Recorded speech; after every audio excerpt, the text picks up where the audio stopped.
Litamina Tasmai Shri Gurave Namaha Shri Chaitanya Manobishtam Stapitam Yena Bhutale Swayam Upakadamayam Dadati Swapadantikam. Hare Krishna. So today, we want to talk about this is our time.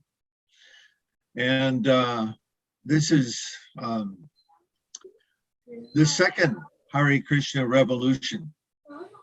I don't know, one of my godbrothers, I forget which one, but he wrote one of his the memoir books about the Hare Krishna revolution. And so we had one in the 60s, and now it's time for the second phase of the Hare Krishna movement and for the second Hare Krishna revolution. So it's exciting times, actually. And this, in my opinion, is the time we've been waiting for, because we are all looking for Lord Chaitanya to extend his mercy to all the fallen conditioned souls. And as parts, let's say, as soldiers in Lord Chaitanya's, Srila Prabhupada's army, we have work to do to make this revolution happen. So there's a number of things to comment on. Perhaps all of you know by now about my book, Divine or Demoniac. And if you weren't on previous calls, I'll just explain briefly that the conclusion of this book is that our mission has been infiltrated by the powers that be for the purpose of side railing it or sidetracking it or destroying it from within. In other words, to make it spiritually impotent. And we see this going on. In fact, what's going on now with our so-called leadership is, I think, proof of that thesis, in that at this time, when we should be out there vibrating the sound of Krishna's name, ISKCON's leadership is telling the devotees everywhere, don't go. And that, you know, I read the statement from the temple president down there. Where was he? In Wellington? Yeah. And that was so disappointing. It was so no, not only that, not only him, but in Ottawa also, right? The devotees, they went, I don't know if you saw the video, they went and did harinam there in Ottawa for 6 or 7 hours in minus 20-degree Fahrenheit weather. And they had a nice 15 minutes on the stage to chant and to speak about the glories of the holy name. And the local temple president, when they called him and said, come on, we're going to go out and chant today, the local temple president there said, well, we've scheduled the repainting of the temple for this weekend. And then he called the GBC, Bhakti Marg Swami, to go. And Bhakti Marg Swami says, well, those of us in the ecclesiastical order, we have other things that are keeping us busy right now. Right? And again, this is proof of my thesis that somebody from outside is controlling ISKCON and telling the devotees, don't go on harinam. So this is unfortunate, but at this point in time, perhaps not unexpected. And so I'm going to raise my voice in opposition to that, or let's say in favor of, in support of Srila Prabhupada's mission, Lord Chaitanya's mission, that this is the time when we should be going out, when we should be chanting the holy names, though we should be helping people understand that in this war between good and evil, which many people understand and they characterize what's going on in the world today in that way, that in that fight, we need the help of God, and we get his help by vibrating his holy name, calling on his name, because he is present in his holy name in all of his potency. And our duty, our job is to not only go out and chant ourselves, but to encourage everyone else that we come in contact with to also chant the Maha-mantra at least once a day for the purpose of calling on the help of the Lord. Throughout the Bhagavatam, we have stories of the demigods fighting with the demons, particularly in the 8th canto. The demigods are in a fight with the demons, and they're having a difficult time, so they regroup and they go to appeal to Vishnu for help. And Vishnu says, yes, I'll help. But the demigods, they say, now is the time, how do they put it? Now is the time to establish the mode of goodness, something like this. Because the demons, with the influence of Tamagun, the demons have more power. And of course, they are encouraging the mode of ignorance for that purpose, right? Recently, maybe you heard the President of the United States is going to allocate $30 million for the purpose of supplying crack pipes and syringes for the drug addicts to continue their habit of all ridiculous things, right? But that's what you expect, right? They have pornography, they encourage pornography, they encourage, this children to be confused about their gender.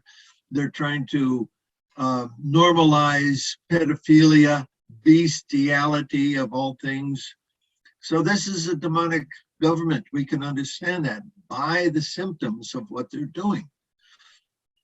And so this is our time, right? We can't sit by the sidelines and simply let things go on. We have work to do, and that work is to chant the holy names again and to encourage others to chant the holy names. So we used to have this, we used to have mantra cards. And when I was just coming to Krishna consciousness, I was very impressed with this. On the mantra card, it said, for relief of all the anxieties of material life, please chant these names of God. Do you all have mantra cards down there? Do you still do that? No, not what I haven't seen. No, we got to get that going again. Right? And pass them out to everybody. So I passed on to Vanessa a mantra card that I was making for the spiritual revolution. I've been thinking about this spiritual revolution thing for quite a while, but need some help in getting that going. You see behind me the image of Kaliya Krishna, and I chose him as the icon for the spiritual revolution because he didn't kill this demon. Rather, he purified him by dancing on his heads. And that's what the Maha-mantra does. Lord Chaitanya, he doesn't come to kill anybody. By the mercy of Lord Nityananda, whose appearance day we just passed last week. Perhaps you read the pastime there again, which of Lord Nityananda's mercy to Jagai and Madai. He stopped Lord Chaitanya from using his Sudarshan chakra, and he said, my Lord, that's not what you're doing in this incarnation. We have to show the mercy, right? And that mercy, of course, comes in the form of his holy name. Purification. By chanting the mantra, everybody becomes purified and happy, including the demons, right? So they can be lifted up too. And we see, that the demons, they're frustrated in their efforts sometimes to push their agenda forward, because some people, of course, they need a lot of help from a lot of people to carry that on. But some people, their conscience bothers them to the point where they just can't continue with it, and they become whistleblowers, right? And so this is what we want to do, we want to raise the consciousness of the entire world by chanting the Maha-mantra, so that people, they grow a conscience and they go, I can't support this. The police, the military, the doctors, the heads of the hospitals, everybody that's pushing the jab, everybody that's, frustrating or, trying to push back the protesters. The demons are small in number. They can't succeed without the help of probably millions of people. And if those people get a conscience, the demons will be powerless. They won't be able to be successful in their efforts. And that's our goal. We want to bring the world to that point with the chanting of the Maha-mantra. Okay, that's a little bit of introduction. I want to read from the Prabhupada's Upadesha Amrita, one sloka. This is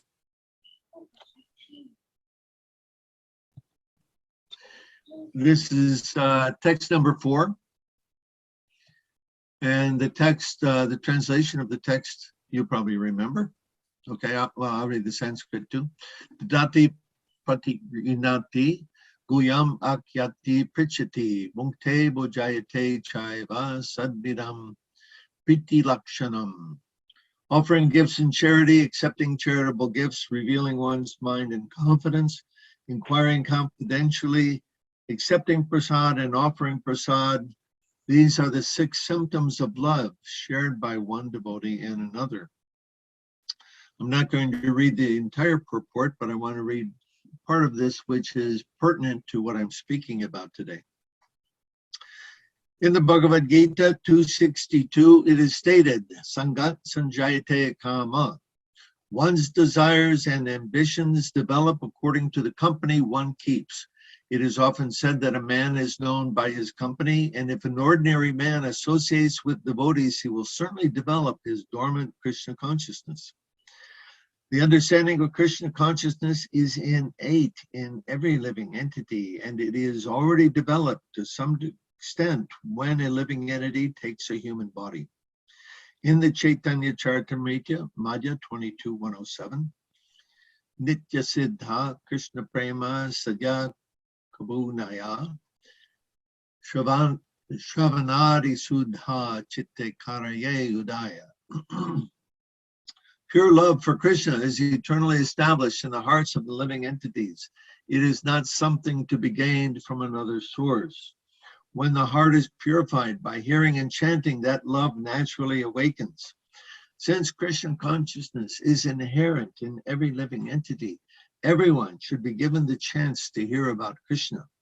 Simply by hearing and chanting, Shravanam Kirtanam, one's heart is directly purified and one's original Krishna consciousness is immediately awakened. Krishna consciousness is not artificially imposed on the heart. It is already there. When one chants the holy name of the Supreme Personality of Godhead, the heart is cleansed of all mundane contamination. In this stanza of his Sri Shikshastaka, Lord Chaitanya Mahaprabhu says, Cheto Darpanam Arjanam Bhavamahadvagni Nirvapanam Shekairavya Chandika Vitvaranam Vidyaparu Chivanam Anandam Buddhivardhanam Pratiparam Purnamrita Sparanam Sarvatma Snapanam Param Vijayate Shri Krishna Sankirtanam. All glories to Shri Krishna Sankirtan, which cleanses the heart of all the dust accumulated for years and extinguishes the fire of conditional life of repeated birth and death. The Sankirtan movement is the prime benediction for humanity at large because it spreads the rays of the benediction moon. It is the life of all transcendental knowledge. It increases the ocean of transcendental bliss, and it enables us to fully taste the nectar for which we are always anxious. Not only is the chanter of the Maha-mantra purified, but the heart of anyone who happens to hear the transcendental vibration of Hare Krishna, Krishna Krishna, Hare Hare, Hare Rama, Rama Rama, Hare Hare, is also cleansed. Even the souls embodied in lower animals, insects, trees, and other species of life become purified and prepared to become fully Krishna conscious simply by hearing the transcendental vibration. This was explained by Thakur Haridas when Chaitanya Mahaprabhu inquired from him how the lower living entities can be delivered from material bondage. Haridas Thakur said that the chanting of the holy names is so powerful that even if one chants in the remotest parts of the jungle, the trees and animals will advance in Krishna consciousness simply by hearing the vibration.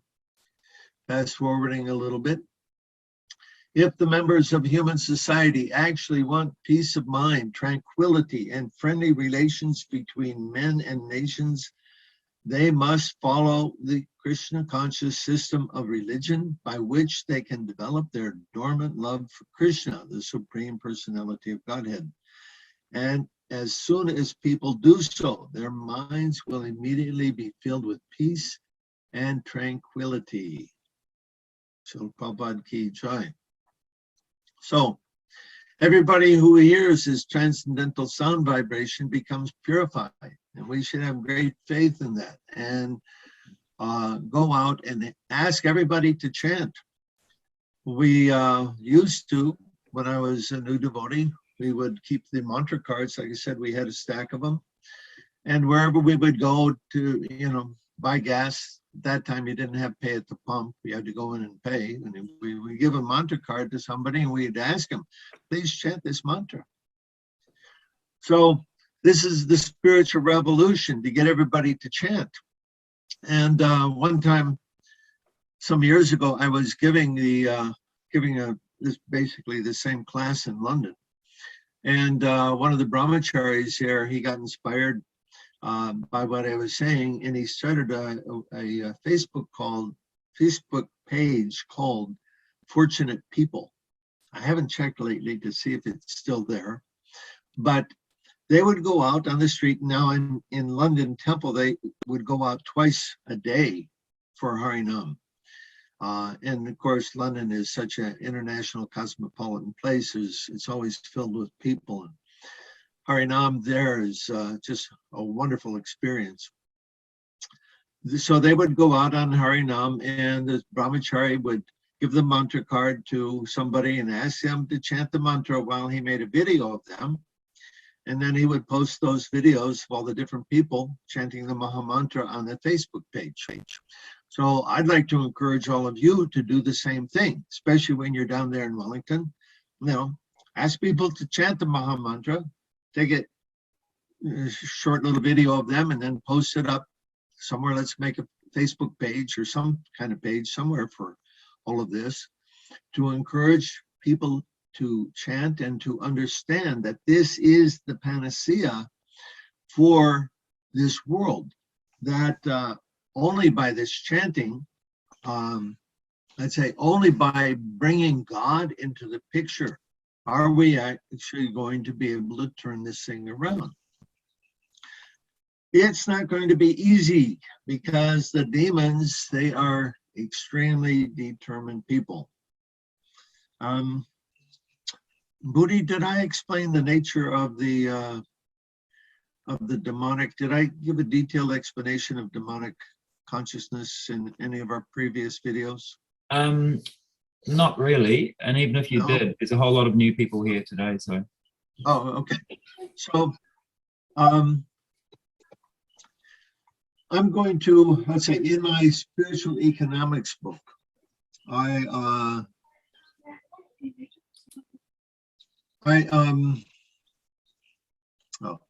excuse me. In my spiritual economics book, after writing about how the demons, how they use economics to do so many terrible things in the world, I wanted to explain, what kind of people can do this. When you actually hear about the things that they do to exploit innocent people, it boggles the mind. So I included one chapter there called The Divine and Demonic Consciousness. And I gave some detail to what does it mean to what are the demons actually like? So, of course, Krishna introduces the subject in 16th chapter of Bhagavad Gita. And if anything, whatever he states is an understatement, right? So much is mine today, and I will get more according to my schemes. He is my enemy, and I've killed him, and I will kill my other enemy also. I am perfect, powerful, and happy. This is a demonic mentality, but it's much worse than that. So in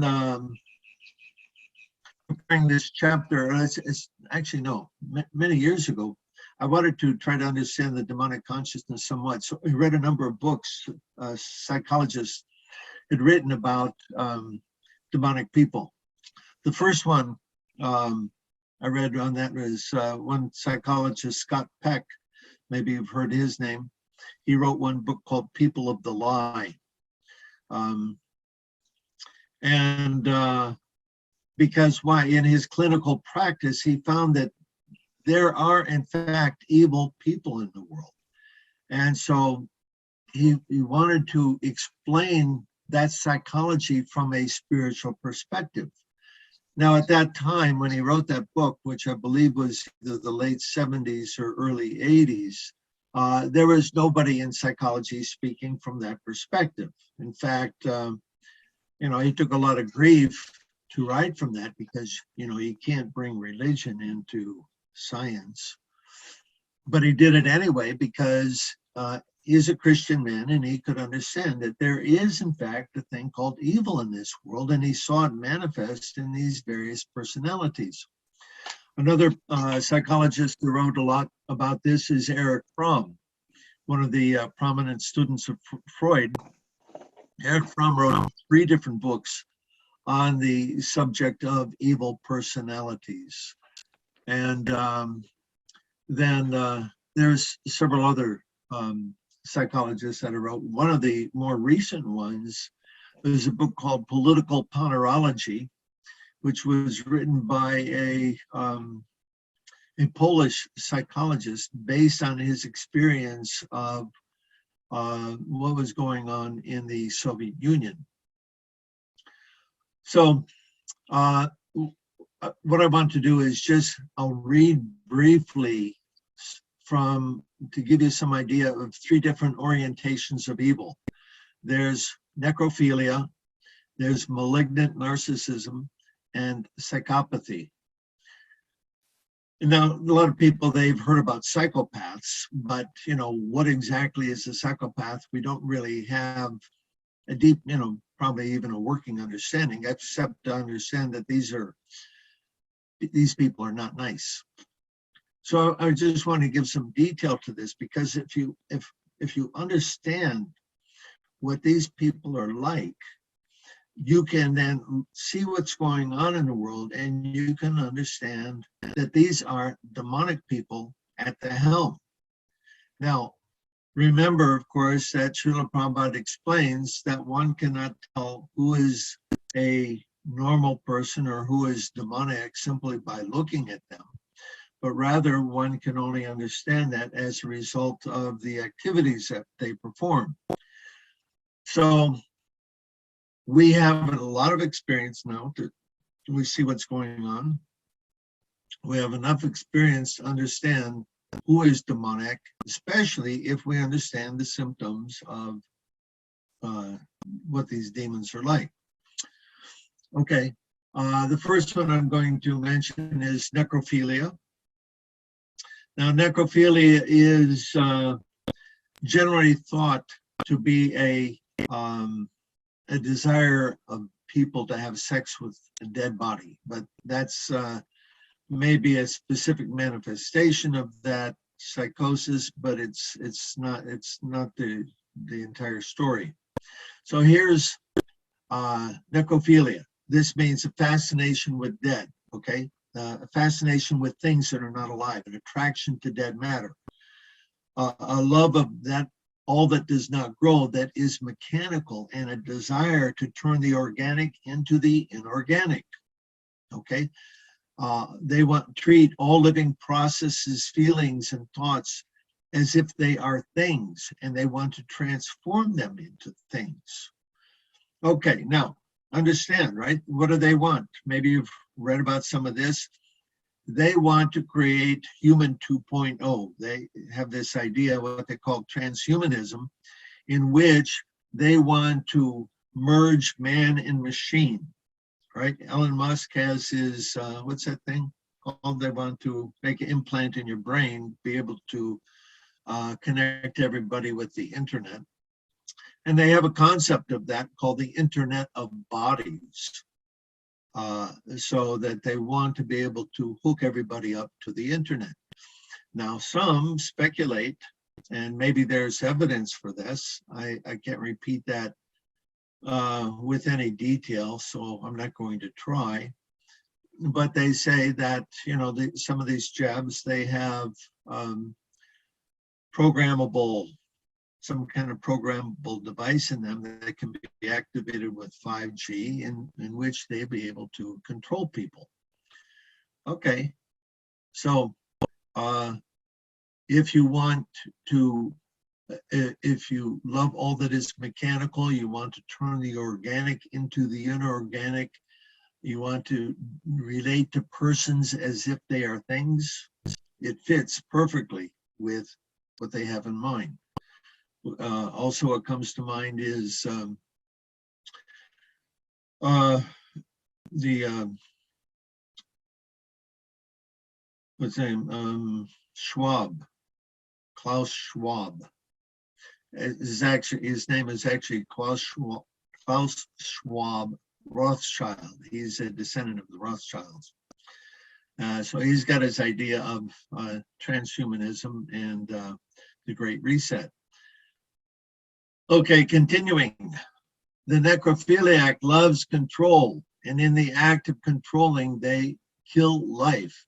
They are afraid of life because it's messy, it's uncontrollable. And so they want to be able to bring it under control. In other words, be able to control human beings. Okay?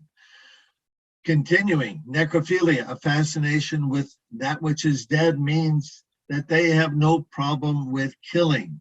They, in fact, are enamored by killing. And they may not kill a person, but only deprive him of his freedom, right? Lockdowns, masks, and so on, or humiliate him or take away his possessions. This is a normal psychology for a person with necrophilia orientation. Okay, this is what they do. It's not a problem for them. So if we look at the leaders, so-called leaders of society, the politicians, and we expect them to act like normal people, we're making a big mistake. If they are necrophiliacs, they take pleasure in doing these things, of locking people up, ruining the economy, killing people, right? Why do they want to give these death jabs to 5-year-olds? Because they don't have any problem with killing people. So for them, it's not an exception, but it's a way of life. They want to foster dependency, to discourage others' capacity to be able to think for themselves, right? So this is why we get, so-called fake news, right? They're always saying it's fake news. Don't think for yourself. We'll have censorship so that they can tell us how to think, and they don't want people to be able to think for themselves. They want to diminish their originality and their unpredictability and to keep them in line. Okay, the next one is a malignant narcissist. Now, a narcissist, of course, is a person who's infatuated with themselves. And there's two classifications. There's the benign narcissism and then malignant narcissism. Benign narcissism is based on what a person does. If they're extremely good at something, Like there was an Olympic swimmer, Mark Spitz, many years ago. I think he achieved 7 gold medals in one season at the Olympics. So naturally, he's got a reason to be proud of himself. I'm not saying that he became a narcissist, but I'm just using that as an example of people who have great achievements. They can become like this. We're not talking about that kind of person. Malignant narcissism is not based on what a person does, but what they have. Okay, particularly as this means what the false ego of I and mine. Right, I am God. I am because I own a lot. Right, I'm a billionaire. The more I have, the more I am. And of course, the archetype for this type of personality is Hiranyakasipu. How much did he want? Everything. Right? So the malignant narcissist, he's obsessed with himself to the exclusion of everybody else, and he wants to own everything. Okay? He wants to be the independent enjoyer of everything, just like Krishna says in the Bhagavad Gita, right? I am perfect, powerful, and happy, right? So that the malignant narcissists, they take pleasure in controlling and destroying others and in seeing them suffer. They actually take pleasure in this, or in using others' trust and confidence or love to exploit them and control them, or even destroy them. So here we have people naturally that want to trust their government. It's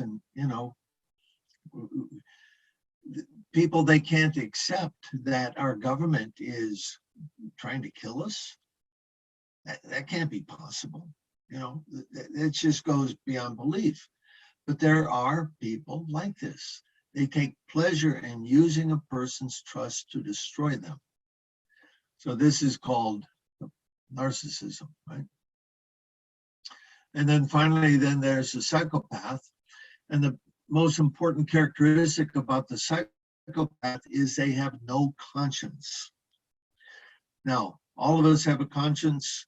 We do something wrong and our conscience bothers us. This is, of course, Super Soul, the Lord within, who is telling us, don't do that. You're making a mistake. That's not good for you. So we get guilt, and so it's our rudder, it's our moral rudder. What difference between right and wrong? So the psychopaths, they don't have a conscience. In other words, they do whatever they want to do without thinking twice about it. There is no right or wrong for them.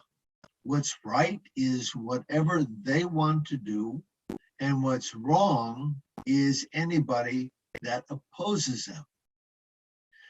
So they can lie, cheat, steal, manipulate people without even thinking about it. That they have no qualms about that. To them, the world is made up of givers and takers, and they would be foolish not to exploit the weak. Again, they show no remorse because they think they have done nothing wrong. And if anybody points out to them their wrongdoing, they become extremely angry, and they think, I can't be wrong. So if you're finding fault in me, the fault lies in you. And then they cast they've changed they cast the blame onto the accuser, and then try to destroy him in the name of righteousness. So I am right. Anybody that opposes them is not, rather they think I am right, and anybody that opposes me is not only wrong, but evil. They also have extremely strong wills, just like Hiranyakasipu, right? He stood on his tiptoes with his arms in the sky to the point where ants came and ate all the flesh off his bones, and he still continued. So strong was his will to be able to achieve his goal. Modern demons also have this same strong will, and they are going to get what they want, regardless of what the people think. And if they have to kill a few people to get their way, well, that's what they're doing anyway. They have declared war on humanity and they are killing people.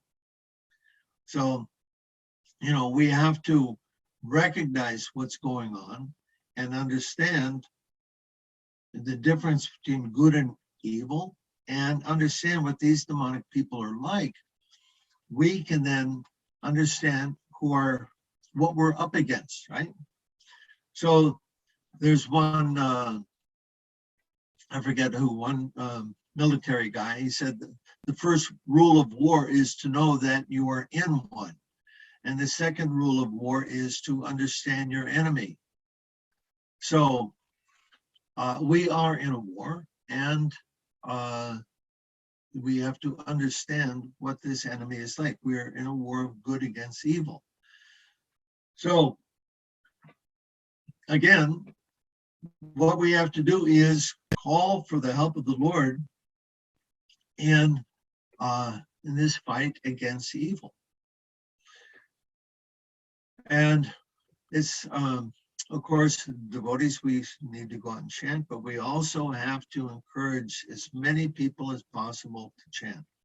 Prabhupada, he said at one point, he said, if only 1 or 2% of the people of the world take up the chanting of Hare Krishna, this is enough to change the nature of this entire world.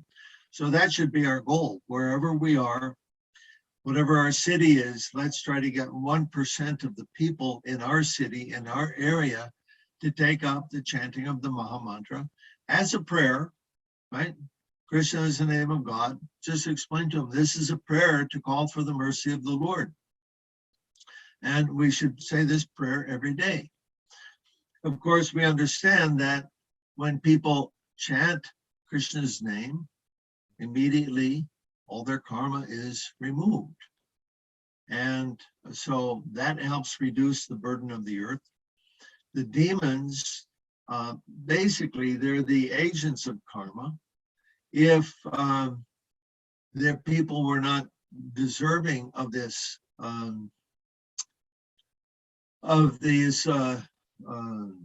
suffering that they're being put through, the demons would not be able to affect anything. But because there's a big karmic bill that's due, the demons are simply the agents of Krishna to extract the payment of that karma. So by getting people to chant the Maha-mantra, they also eliminate their karma, reduce the burden of karma for the entire world, and it lifts the consciousness of everyone. So this is our time. This is our time to act, not to sit on the sidelines, but to act, get out there, chant, get everybody to chant as much as possible.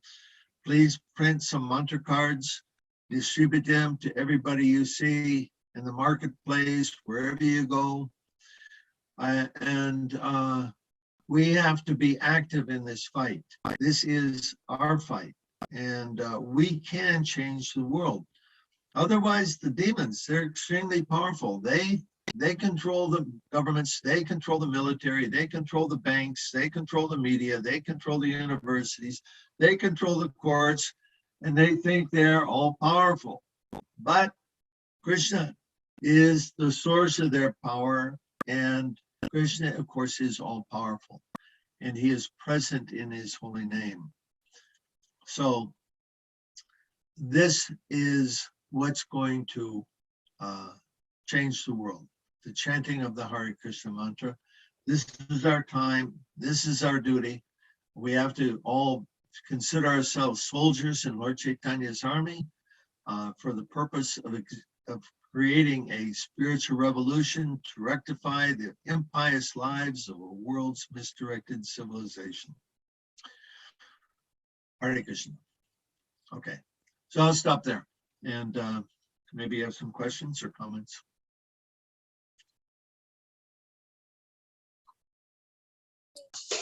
Yes, it is. Okay.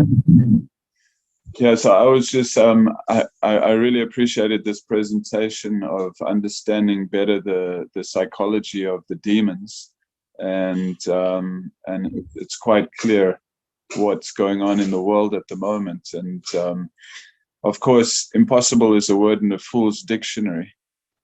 Anything is possible by the mercy of the Lord, which is why we call on the names of the Lord, and harinam is our number one occupation, our number one duty, especially at this time. So I just wonder how we can actually reach that target, say 1% of the world, so that there can be an actual effective change of hearts in the masses of people. Because what I've heard from Patita Pavana and Abhay Mudra, the astrological forecast at the moment is that it's very similar to just before the Battle of Kurukshetra. So we know what happened at the Battle of, we know what happened on the Battle of Kurukshetra. Practically everybody on both sides laid down their lives, and for us, that's not even really a problem, because we know I'm not this body. So if I have to perish in this war, then so be it. And I just wonder, like, at what point will, because it seems as if violence is going to break out. And I'm not saying that, okay, we should put down our bead bags and pick up guns unless it's in self-defense, but it seems like there will be a lot of bloodshed over the next, I don't know how long, days, weeks, months, years. There already is. We can see the demons are using these weapons of mass destruction. You know, on so many fronts, they're using weapons. They're attacking us. Yeah, they're attacking us through the pharmaceutical industry. They're attacking us through the media. They're attacking us through the education system on so many fronts, poisoning our food, poisoning the atmosphere, you know, very consciously that they're doing this. So it's a full-scale war being fought in a very way. And now it seems like it's going to manifest in a more gross way very soon. And so I know that myself, I'm not a Kshatriya. I don't have that spirit. I wouldn't say I'm a Brahmana, because I'm not very self-controlled. I don't have any control of the mind or senses. I'm fortunate to have been exposed to this spiritual culture, and so all I can do is go out there and, like a monkey in Hanuman's army, you know, chant the holy name, try to give out some books and prasadam as much as possible. And if it be so be, then lay down my life on this battlefield. Yeah, okay. Is there a question at the end of that, or is that a comment? As more of a comment, but kind of a doubt, like, is it possible that these demons, that their mentality can actually be changed? Sure. Back in let's see, I forget when, Prabhupada's his small book came out. Was it Rajavidya? This small book. And on page 74 of that book, Prabhupada writes that man-eating Rakshasas are presently controlling the world. So several devotees, one of whom is Rupanuga, who I know, and saw him just a week ago, and he brought this point up. He said, when we read that, we went to Srila Prabhupada and we asked him who these people were. He said, do you mean people like Rockefeller and so on like that? And Prabhupada replied, yes. And so they said, okay, Prabhupada, what do we do? And Prabhupada's reply was, preach to them. Okay. Now, there's a lot of people, let's say, those demons have managed to convince a lot of people to go along with them because, you know, it doesn't take a lot of brains to see that there's problems in the world. And so they convince them that we've got a plan to make things better. So just help us and work with us. And, you know, we're aiming to make the world better. So they've got their Agenda 21, Agenda 2030. They've got, you know, the Great Reset, and, you know, they all paint pie in the sky picture like, you know, we're all going to live happily ever after when we do this. But to get there, we have to change everything, right? Anyway, a lot of people have doubts about that, but they don't have a better idea about what to do. The problem is people in this world are handicapped by their worldview, okay? They have, imagine, you know, the tools that they have to understand reality are the words in our vocabulary. And they're also, of course, taught a bunch of propaganda, you know, or not taught, they're indoctrinated with the idea of, you know, the Big Bang, evolution, and all this materialistic nonsense. And so that's how, you know, they're trying to understand the solution, trying to first of all understand what the problem is, how the problems are created, and then what the solution is within the framework of this little box of ideas that they have based on language, okay? We are not so handicapped. We have the education of the Vedic worldview, which is based on many words that have no equivalence in the English language, which allow us to understand this world not only from a material, but also a spiritual perspective, right? Which is the bigger picture. And not only do we understand where the problems arise from sinful activity, tamagun, etc., but we understand that also the solution. So we're in a position to guide society in a way that nobody else can give. And we have to step forward. We have to step up to the plate and swing the bat. That's an American expression. I guess you don't have baseball down there, do you? But anyway, I think you know the idea. We have to act. So we can understand where the problem comes from and what the solution is. Now, one other point. You mentioned Abhaya Mudra and her husband and their forecast for the coming years. And so, you know, how's that going to play out? I'll give you my interpretation of that. And of course, you know, this is only the way I see it. It's not the absolute truth by any stretch. But as Abhaya Mudra was saying, that we're on the yoga at the cusp of the ages. We're leaving behind the materialistic, atheistic society, and we're going to be moving into the golden age of Lord Chaitanya, a spiritual age. So we're in the transition period to get there from here. Now, that's a big change, right? This whole material civilization is going to go down, and you know, and then the spiritual age is going to rise from the ashes.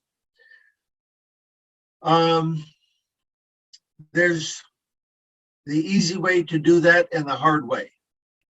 The hard way is if people cling to their materialistic understanding and ways of life, which are going to be taken away from them. The easy way to do that is to convince people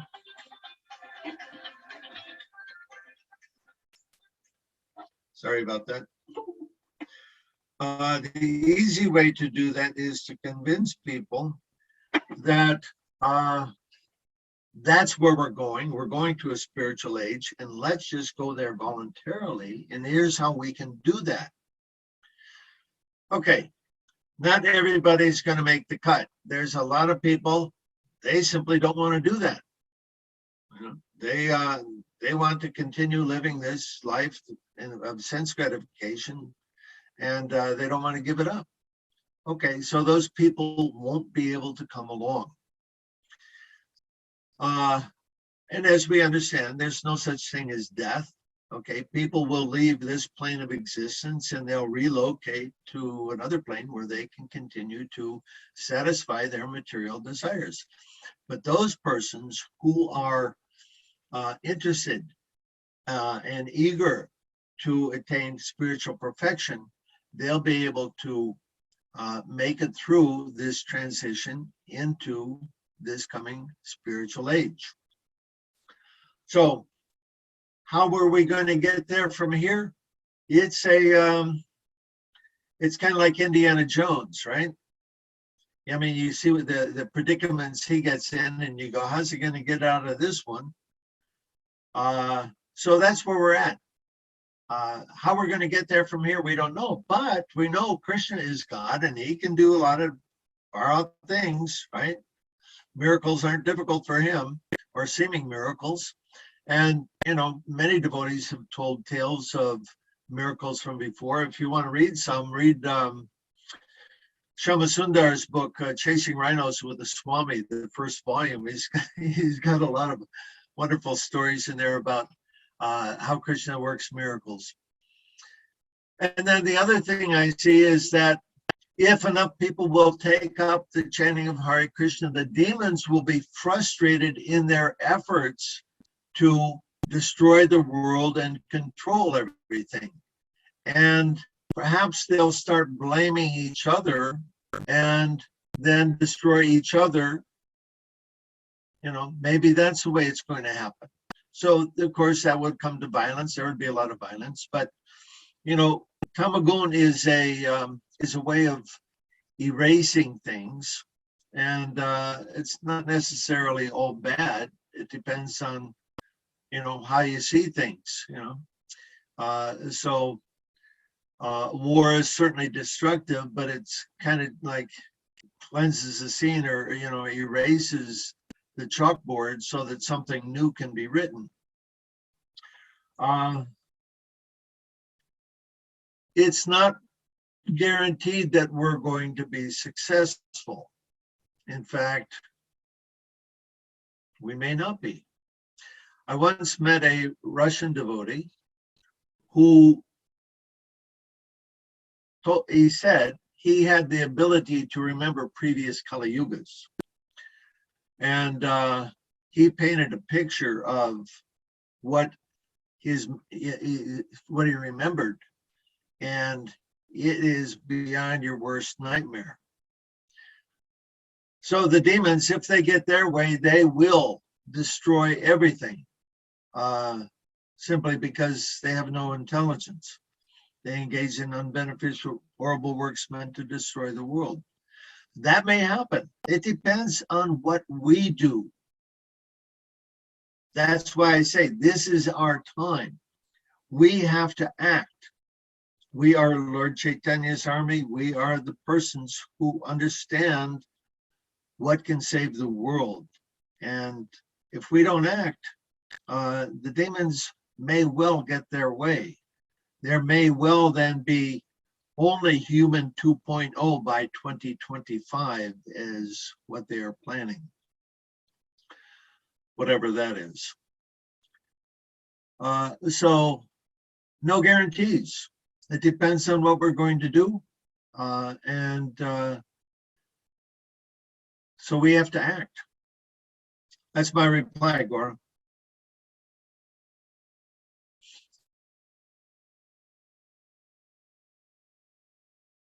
Oh, his battery died.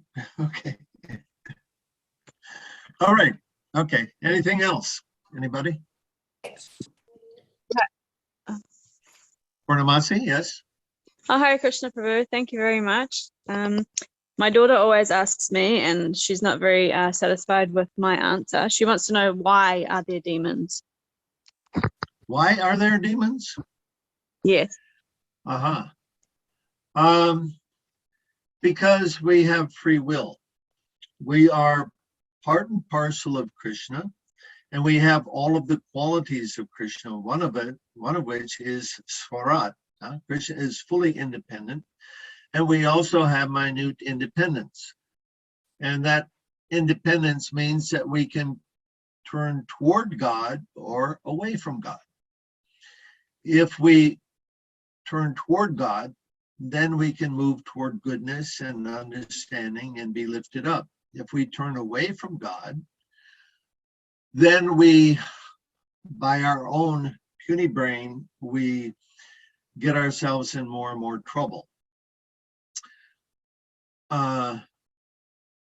In my spiritual economics book, in this chapter where I'm explaining about the nature of the demonic, I trace out, there's one can understand, how do you become evil? So let me explain it like this. Krishna says in Bhagavad Gita that everyone follows my path in all respects. Okay. Every path has two directions. And that path is toward Krishna or away from Krishna. As we go toward Krishna, we accept ourselves as his servant and find our happiness in that way.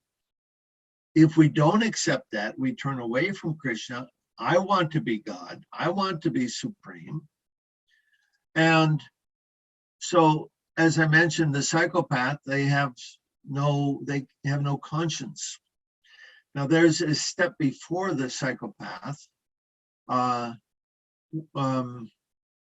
in which the psychosis is such that, so this is what Scott Peck writes. He says that the evil people, they can, it's not that they don't understand the difference between right and wrong.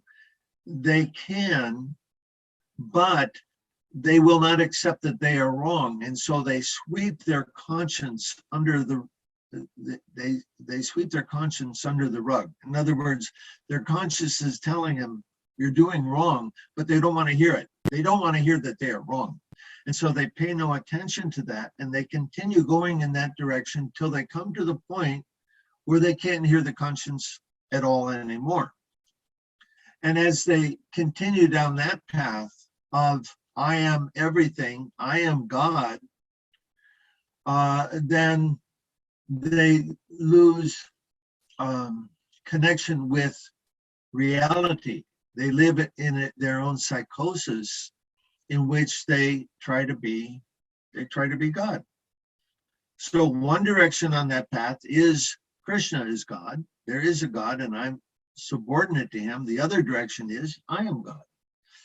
So the evil people are choosing to go in the direction of I am God.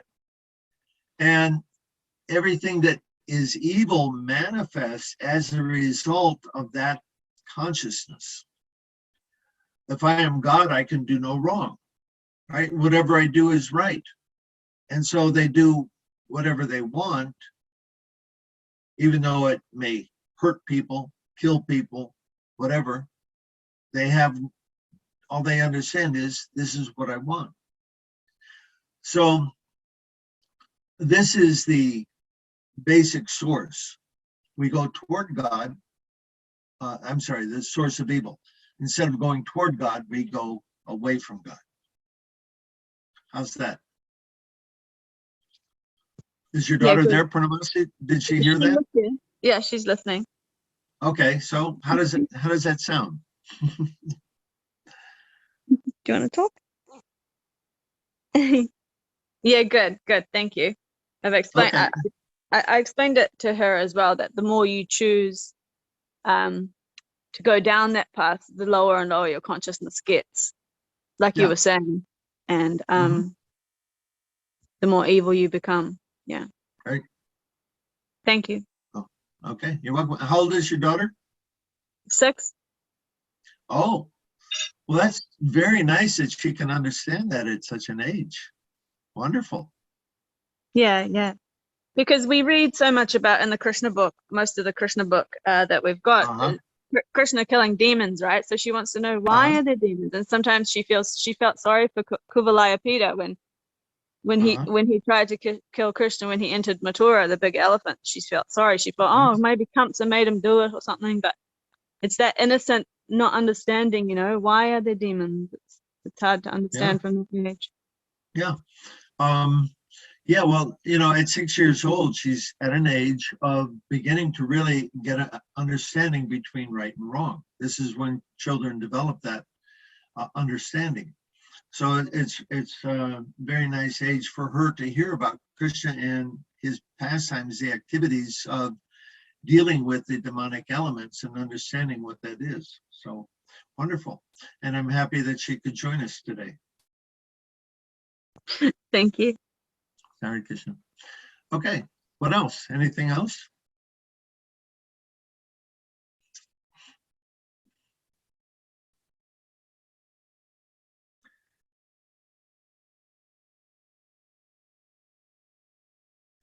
Reading this from David in the chat box. Okay. Ganeshra, Like, yeah, I'm reading David's in the chat box. oh, Hare okay. Krishna, thank you for your presentation. I especially appreciate you giving Krishna to as many living entities as possible. My first question is, how can I best do that? The more I chant and struggle to follow Srila Prabhupada myself, all caps, the more I see that my focus must be on saving myself first. Not that I don't do my best to share Prabhupada with others simultaneously. As much as I become single-minded and becoming fully pure myself from whatever anarthas and unwanted things within my heart, whether it's narcissist, necrophilia, etc., that much I will be able to fight. That is, I see that the war is within, and whatever anyone else does or does not do. As much as I win within, that much I win without. Any thoughts on that? It's not that you have to become completely pure in order to share Krishna with others. Prabhupada began his mission with young boys and girls coming right out of fallen American culture of the 60s, which was pretty degraded. And with the help of these very unqualified, albeit trying to be spiritual people, we spread Christian consciousness all over the world. Not because we were pure, but because we were connecting people with Prabhupada, who is pure, and Prabhupada connecting everybody with Krishna, who is the complete pure. So Prabhupada gives the example of the power cord being plugged into the electric socket, okay? There's, the only reason the light works is because when we plug in the lamp, the powerhouse, the wire is connected to the powerhouse. So Krishna is the powerhouse, not us. And all we have to do is help make that connection, right? So we become the wire, the circuit, the conduit of connecting people to Krishna. So the power can flow through us, through the parampara. We become part of the parampara by giving Krishna to others. We've heard from Prabhupada, and again, through the whole parampara to Prabhupada, to us, and then to others. So it doesn't depend on us. We just act as the connection, as the link, as the conduit for people to connect with Krishna. Krishna is the powerhouse. Okay? And you can reply in the chat box if you like, if that makes sense, or if you have a follow-up question.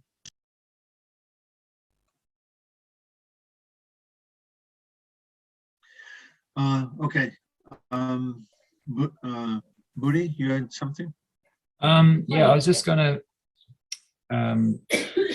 perhaps share a little bit about what is going on in Wellington. just for those that perhaps aren't aware of what is happening down there. Obviously, there's a big, protest against the mandates, but the devotees are having quite a big presence there. The devotees that are there are actually the things that you're talking about.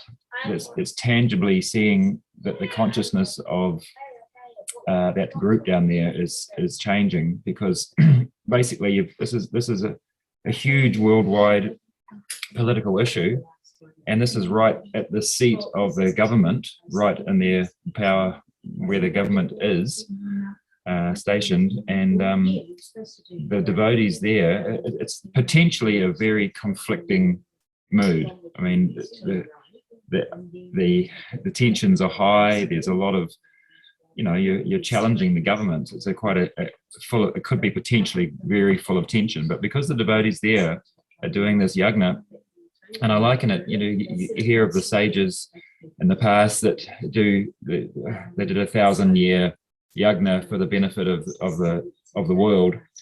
It's a bit like that. There's these devotees there that are performing this yajna. They've got kirtan 12 hours a day non-stop in a tent. They're doing harinams, and the prasadam, free prasadam distribution is going on. Thousands of plates going out.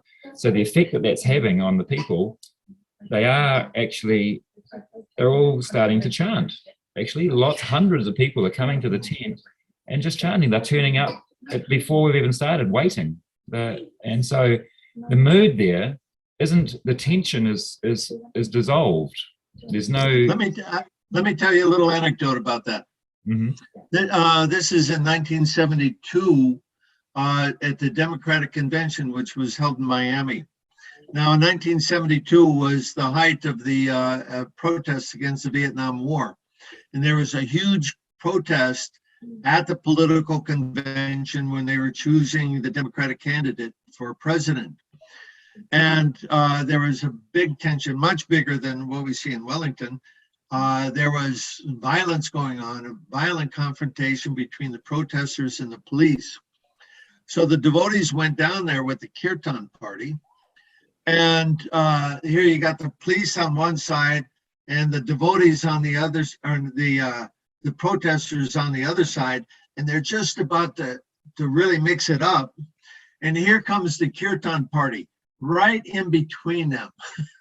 So they go through that chanting Hare Krishna, and all the tension just dissolves. And in fact, the whole thing, it just, all the antagonistic energy just went away, and there was no confrontation. So much so that the chief of police sent the devotees a letter thanking them for diffusing that situation and telling them that they saved a disaster from that day. So we have experience with that. And, we can, I'm sure what you're saying in Wellington is exactly the same thing. And which, by the way, you remind me that Vanessa, she created a little video to show what was going on down there. And perhaps you have that and you could share the screen. So you could show. I do that now? Yeah, because I'd like to have it as part of this video so that anybody who might be watching this video later could see what's going on down there. Actually, I think on this meeting here, we've got Krishnendu, who may want to say a few words later on after this, because he was there, and anyone, okay, he can tell us firsthand what it was like. But I'll share that little video anyway.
Okay, check out the line for the prasadam here. We've got a kirtan. Here's the 12-hour kirtan going on. And then check this out. Hare Krishna. Thank you. Hare Krishna. Hare Krishna. Hare Krishna. Krishna Krishna Hare. Hare Ram. Hare Ram. Ram Ram. Hare Hare. Hare Krishna. Hare Krishna. Krishna Krishna Hare. Hare Ram. Hare Ram. Ram Ram. Hare Hare. Hare Krishna, Hare Krishna, Krishna Krishna, Hare Ram, Ram Ram. These people are all lining up for prasadam.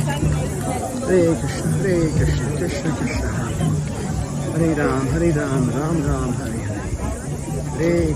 Hare Krishna, Krishna Krishna, Hare Ram, Ram Ram. Hare Krishna, Krishna Krishna, Hare Ram, Ram Ram, Hare Hare. That's a lot of people lined up there. Hare Krishna, Abhay Prabhu. Yes, all the recipes keep sliding down, right? See? Just a variety of recipes. I can't guarantee because I'm just cooking whatever people donate. Right, okay. It's just- Yeah, beautiful food. Yeah. Lucky you're an amazing cook. Yeah. Yeah. Hare Krishna, Hare Krishna.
There's been so many amazing stories that have been coming out from the devotees down there of just individual stories of things that have happened where people are just wanting to chant.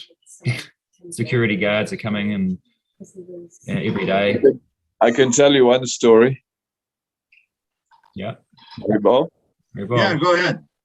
My wife Hemakanti, her sister Liza, she was down there at the protest for a couple of days. Now she's not a devotee. She eats meat. She's a bodybuilding hardcore type. She's had 7 kids with so many different men. Not a very dharmic person, but she and Hemakanti are like arch enemies. But she was so captivated by the harinam there, the Hare Krishna tent, that she said it was the best time of her life. And now, since she was there, she's been trying to connect with other Hare Krishnas up in the far north. Yeah, so Wow. So her heart has really been touched. And, you know, everybody, there will be millions of stories like that. That's why we have to go out, right? Lord Chaitanya is, you know, he wants to extend his mercy to give everybody love of God. It has to come through us. We're the agents of Lord Chaitanya. I'll tell you another story. Yesterday we went on Harinam to the protest here in Christchurch, and yeah, there was just 2 families, our family and our friend's family. We were doing Harinam together, and there was one little boy who was about 12 years old. He just came holding his New Zealand flag and was staring at us doing kirtan. And then when we stopped, he said, "What are you guys doing?" So we explained to him, and then he said, "Oh, can I try?" So we gave him the kirtans, and he just sat down and was chanting with us for I don't know, an hour. Then he went on the march, and he came back and he joined us again. And so it was just a wonderful experience, meeting up with lots of nice people there who are appreciative of the Harinam. And yeah, it was great. Okay, 50 books a day, 2,000 plates of prasadam, 12 hours continuous kirtan, daily harinam's endless mercy. So there we go. Okay, somebody else has some stories from there to share? Yeah, there was one boy. He had really bad ADHD. He couldn't sit still for more than a few minutes. Anyway, his mother came along with him, and he ended up coming to the kirtan at the tent. He sat down having kirtan for 2 hours without any break. And his mother came to the devotees. He said, "Oh, that's amazing. He's never ever done anything like that before." And yeah, so then she bought a Bhagavad Gita, and they've been coming back every day for the kirtan. So that's one little story. Actually, we're going down today, and we've been asking the devotees what they need, and they're asking for beads, japa beads, because a lot of people are asking, they want to chant. So I've got a big bag of japa beads to take down, and so we'll start up, when I get there, we'll definitely start up some japa sessions where people can come and join in with some japa, and then take some beads home and continue on. Wonderful, wonderful. So happy to hear that. Yeah. We're going to see millions of stories like this, millions of stories. It will be totally ecstasy for all the devotees to see Lord Chaitanya's mercy going out. Yeah, I think when I'm down there, I'd like to I'll go around the devotees and also the other protesters there, and just interview them and get a collection of experiences from them, of what, and keep all the stories. Yeah. That'll be wonderful. Yes, yes. Krishnendu, do you want us to share your experiences down there? Hare Krishna, yes. Hare Krishna. I've just come back from there, and it was amazing. First of all, I'll share the experience with my son. My son is 11, and he was telling me, "Oh, can we stay a few more days? Can we come back again with the whole family? This is amazing." And what I really liked about it is that as a young boy growing up in the Hare Krishna movement, sometimes you might feel that we're a fringe minority, to coin a phrase, and you know that we're kind of like the weird people and other people are the normal people. But at this event, everyone was just participating in the Hare Krishna program, and everyone was appreciating the devotees. And I think it was a really powerful samskara for him to see how Hare Krishnas are so relevant and appreciated by everyone. And just the whole mood of the village there. I think you would call it a gift economy, to coin another phrase, where everybody is just donating whatever they can, and everyone can take freely whatever they need, and there's no sense that anyone has to buy or anything like that. It's just, we're just giving and giving and giving. The mood of abundance was incredible throughout the and whole everybody's village. giving back too, right? Everyone's giving back, yeah. Where's the boga coming from? Somebody is donating that? Yeah, must be. Yeah. Getting donated from somewhere. Like devotees have given donations to help with it, but then also so many other people have been giving boga. When I was down there with my son, one of the things that we did is we put together some shelves. People had donated shelves, and just things were just coming continuously, more and more physical things to assist with the program. So it's just an incredible atmosphere down there, and the mood is very much talking to many people. The understanding is that we're fighting hate with love, and that this is a spiritual battle, that we're this is returning to God's way of living, a natural way of living, not this artificial type of life that the people are trying to push upon us there. So there's a very strong sense of returning back to the godly way of life, the natural way of life. So the whole mood has got this very strong God-centered aspect to it, which is amazing. Wonderful. Thank you very much for that. And it's so nice to hear the story about your son. And I hope you can go back there and take him. It's been a few more days, maybe next weekend. Yeah. And also the way the program just keeps expanding. Like it started out with just kirtans, and then a little bit of prasadam, but then it became more and more and more. And like what Buddy's saying, having japa sessions, that's a really nice thing to add. When I was down there, I did the first Bhagavad Gita class. Excuse me. Can you still hear me? Yes. Oh, yeah, I did the first Bhagavad Gita class on 1:1 Bhagavad Gita. And there was a few kids listening to me, and there was one elderly kind of lady. And I was telling her about, in this battle, the respectable people were on the other side of the battle. And Arjuna was feeling, so much, feeling torn about dealing with this. And this lady just started crying because she had the same experience in her own situation, that people that she respects, they're on the other side. They just don't see what's really going on, And so there's really been an impact on people. That's about all I've got to say for now, but it's just an amazing program, and the people are just really taking it up. Thank you so much for that report. That's wonderful. So edifying to hear. So wonderful to hear. Yeah, and thank you for your classes, Prabhu. I've got to catch up on some of them, but everything that I've heard so far has been very inspiring and helping me to see the bigger picture. So thank you very much. Very good. I'm happy to serve you in that way. Hare Krishna. Haribol. Thank you, Krishnendu. I just remembered another story Psychopathy shared with me, that he was talking to a policewoman, and they were having a discussion, and then the policewoman, she started crying, and she ripped her badge off, threw it on the ground, and said, "I've had enough," and jumped the barrier and joined the protest.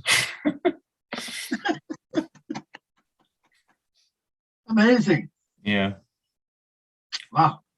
So yeah, it's we can change the world. We must have faith in that. You see, just these few stories. We'll have millions of stories like this on every continent, every city. We must understand that. We have to go out and work hard to make this happen. For those people that aren't able to go to Wellington, I would encourage you to increase your harinam, do something prasad, even if it's just giving your neighbor a bowl of rice, just do some prasadam distribution. If you can't go out on harinam, there's no others, then just have more kirtan at home. Just do whatever, and also if you can support those in Wellington as well through different ways. So if we all do whatever we can to increase the distribution of the holy name, distribution of prasadam, and distribution of books, a little bit or a lot, or whatever you can manage, it all helps tremendously, because these are spiritually potent weapons that we have. And these are the weapons that have been given to us by our acharyas. So. Thank you. And I want to make a plea for some help. I want to put together the website for the spiritual revolution. I want to be able to print unlimited number of mantra cards so that everybody can get mantra cards, everybody can pass them out. So for that, I'm asking for help, especially with the website. And then also, all of you, just print your own mantra cards. You make your own design. It doesn't have to be anything fancy. Just ask everybody to chant Hare Krishna mantra. This is the weapon for the spiritual revolution. Okay, so I think I wanted to end within 1 hour, but we're almost gone to 2. So anyway, it was wonderful to share this time with you. Thank you all. I very much appreciate everything that you're doing there. Nice to have your story, and I'm looking forward, Budi, to your going down and collecting a lot of videos from the devotees down there and the reactions of the police. Find her and get her on video too. That'll be wonderful. And make a video for that so we can push on the spiritual revolution everywhere. We have to get the German devotees, the Polish devotees, right? The UK, we have to get them all out there doing this also. And it'll be wonderful. We'll have the most wonderful experience to see how the world changes by the mercy of Lord Chaitanya. Thank you very much again. All glories to Srila Prabhupada. Jai, all glories to Prabhupada. I'd just like to let everybody know that Dineshwar has been kindly giving us, sharing his realizations and giving us classes every Sunday at 8 o'clock. So if those that have come for the first time here, just realize that it's every Sunday, a different topic every week. We have to set a topic for next week, but yeah, so you're welcome to share the links with others as well that would like to come. Thank you, and see you all next week then. Hare Krishna. Hare Krishna. Thank you. Hare Krishna.